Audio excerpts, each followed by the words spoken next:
On revient dans cette deuxième partie d'émission. On vous le disait, octobre, eh bien, c'est le mois rose. Pendant un mois, plusieurs associations sensibilisent la population au cancer du sein. Il faut dire qu'une femme sur 9 sera concernée à un moment donné dans sa vie par le cancer du sein. Mais il est évidemment possible de le dépister et au plus tôt, au mieux, j'ai envie de dire, évidemment, pour une prise en charge plus rapide et éviter des interventions et des traitements trop invasifs. Alors, par exemple, Pink Ribbon a interrogé les femmes sur leur rapport à leur poitrine et 1 sur 3 dit ne pas l'aimer et donc ne pas la regarder et même éviter les miroirs. Or, un cancer, eh bien, il peut être dépisté tout d'abord grâce à l'autopalpation et puis aussi en notant des changements visuels et notamment au niveau du mamelon. Et au-delà de la prévention et du dépistage, il est aussi important d'accompagner les femmes durant leur traitement et après. Et ça, c'est justement la mission de la SBL BAOB, fondée par Juliette Berguet, que nous recevons dans ce studio. Bonjour. Bonjour. Bonjour, bienvenue. Merci d'être venue avec nous aujourd'hui en studio. Alors d'abord, pourquoi est-ce que vous avez décidé de créer cette association ? J'ai lancé cette ASBL suite à mon passage par le cancer du sein. J'ai été diagnostiquée en janvier 2019 et j'ai été directement prise en charge. On est super bien prise en charge en Belgique. Mais à la sortie de mon traitement, l'année d'après, il y a eu Covid. Et du coup, confinement obligé, pas suite au cancer, mais suite à la pandémie. Et la reprise, en fait, de reprendre une activité après la maladie est très, très compliquée parce qu'on a tout mis en pause. Il y a des gens qui continuent à travailler malgré tout, mais dans mon cas, j'ai tout mis en pause et quand il a fallu que je reprenne mon activité, je me suis totalement retrouvée perdue par rapport au système, par rapport à reprendre l'activité que je faisais avant, manque de sens. En fait, il y a un chamboulement. On traverse vraiment une perturbation qui touche tous les aspects, que ça soit personnel, professionnel, financier, psychologique, physique, mental.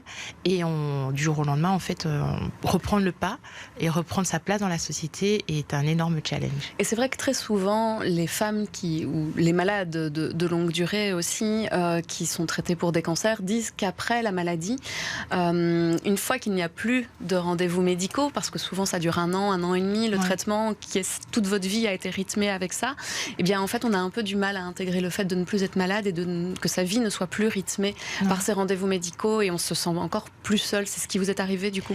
Moi j'ai de la chance, j'ai énormément une famille nombreuse, je suis la 3e fille d'une famille nombreuse et donc j'ai reçu énormément d'amour et d'affection et de l'accompagnement de la part de ma famille. Et pareil aussi, j'avais déjà lancé un projet qui est plutôt une boutique d'artisans éthique et responsable et la communauté aussi a été super présente. Mais ce qui est arrivé, c'est que il y a vraiment un décalage entre la réalité des gens, de leur vie à eux et par rapport à ta vie à toi après maladie. Et quand on est à l'hôpital, on est vraiment pris en charge. On est dans un cocon. On ne doit même pas se tracasser par rapport à ces rendez-vous. Tout est vraiment, on a vraiment l'impression d'être choyé, couvé. Et du coup, là, en fait, la vie des gens a continué. Et du coup, nous, on arrive à un moment où on a besoin d'être accompagnés, que les gens soient là et présents, parce qu'ils ont été là pendant la maladie. Mais après, la vie des gens, le rythme n'a pas diminué pour autant. Et c'est vraiment un clash parce que du coup, il y a tous ces questionnements par rapport à soi. Qu'est-ce qu'on a envie de faire ? Est-ce qu'on a envie de reprendre notre vie d'avant par rapport à ses valeurs ? Parce que on traverse comme une épreuve qui est énorme. Et je pense que c'est le moment pour moi le plus crucial qu'on a vraiment, qui a un manque par rapport à la prise en charge, par rapport à la société. Alors justement, il y a une étude qui a été réalisée qui démontre que 5 ans après le diagnostic, eh bien 69% des patients ayant survécu ont retrouvé le chemin du travail, donc ce qui est une bonne chose, mais que 48% d'entre eux étaient simplement actifs à temps plein. Donc c'est quand même aussi très différent. Et surtout, quand on prend les patients qui sont restés en invalidité, c'est-à-dire plus de 12 mois d'arrêt de travail, et bien là on tombe à 35%. Donc on voit bien ces difficultés de reprendre un peu le train en marche de la vie professionnelle aussi. Et pourtant vous dites, vous avez eu ces difficultés alors que vous avez créé votre propre entreprise qui avait déjà du sens pour vous. Oui, mon projet avait déjà du sens parce que c'est vraiment un projet lié au contact, à l'humain, à revaloriser la matière, à avoir moins d'impact. Mais ce qui s'est passé, c'est que j'étais un commerce non essentiel et du coup, la crise sanitaire a fait que j'ai dû...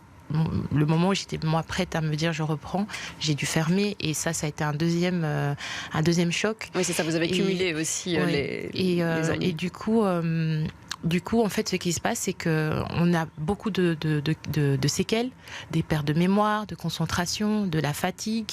On est encore tenu à respecter des rendez-vous médicaux et on n'est pas capable. Je pense que les personnes qui s'en sortent les mieux, c'est ceux qui travaillaient déjà dans une structure bien définie et une entreprise qui est capable aussi de les réhabiliter, les réaccepter et accommoder leur emploi du temps et surtout de prendre le temps parce que ça prend du temps, on ne revient pas du jour au lendemain, c'est pas comme si on avait été malade ou cassé une jambe et je pense que c'est vraiment cette étape-là qui est vraiment cruciale et qui fait que plus de 35%, moins de 35% n'arrivent pas à trouver une place dans la société.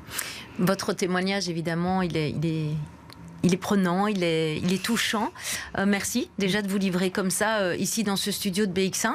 Vous êtes là aussi pour parler du coup de cette association. C'est grâce finalement à cette expérience que vous vous êtes dit, je veux partager cela avec d'autres femmes qui souffrent, d'autres femmes qui se posent des questions. Quelle est la véritable mission de cette association? Vous avez baptisé Baob, Bruxelles. Baob pour Baob en lien avec l'arbre du baobab, parce que c'est un arbre pour moi qui est prestigieux, qui est majestueux, qui a des racines et qui est fort et qui reste là malgré peu importe les intempéries. Et je voulais qu'il y ait un ancrage avec Bruxelles parce que c'est ma ville de cœur.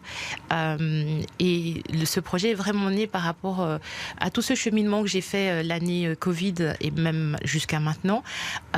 J'ai dû être vraiment accompagnée dans tous les sens du terme, que ça soit revoir mes finances, revoir mon développement personnel, revoir mes compétences et reprendre ma place.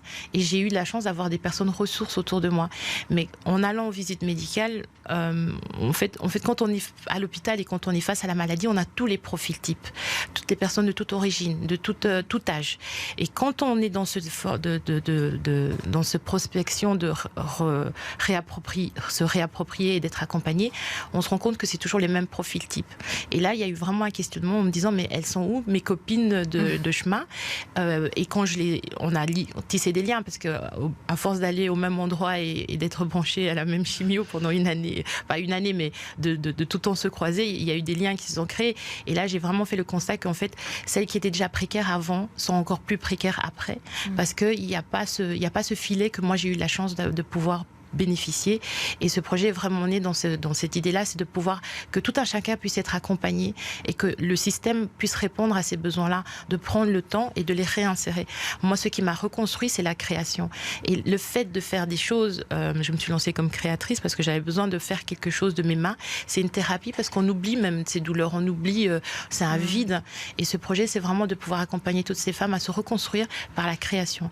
Et la majorité de celles que j'ai rencontrées, qui se sont reconverties, c'est de l'accompagnement, c'est du coaching, c'est du yoga, c'est de la méditation, c'est bien manger, bien être. Donc je me dis, il y a cause à effet et c'est pas quelque chose qu'on peut passer à côté parce que c'est un signe en fait. C'est comme si on se réveille, on se dit mais en fait quel est mon but pour les prochaines années qui me restent et pour que ça ne récidive pas parce qu'il y a aussi des taux de récidive par rapport au stress, par rapport à si on n'a pas compris la leçon.